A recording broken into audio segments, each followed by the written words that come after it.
अस्सलाम वालेकुम। मेरा नाम सही मोहम्मद।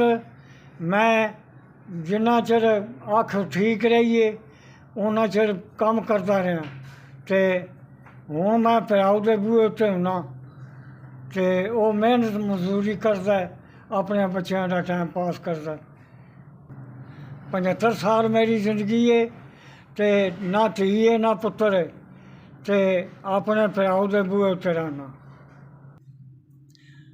मैं अपने ऑपरेशन कराया इस हाथ का ते अख का ए बंद है ते मेरे को पैसा कोई नहीं जब मैं दोबारा डॉक्टर नाल को कर लवां गल।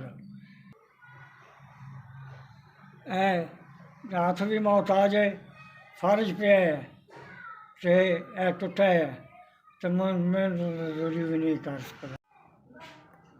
मेरे सोहने पुत्राओ, मौला तुहाडी जिंदगी करे, सोहना रब तुहानू बेहिसाब देवे।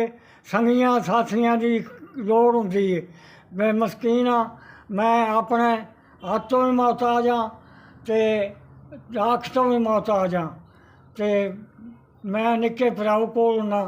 मौला खुश रखे, तुहानू जिंदगियां दे, तंदुरुस्तियां दे, रब दी ज़ात ज़्यादा तो ज़्यादा दे।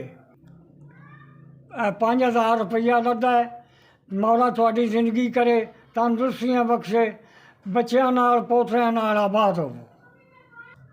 मेरे पुत्राओ, मेरे धी पुत्र तुसी हो ते मौला तुहाडी जिंदगी करे। 5000 रुपया लद्दा है ते ये मौला तुहानू ज़्यादा तो ज़्यादा रिस्क दे, बच्चों नाल आबाद हो।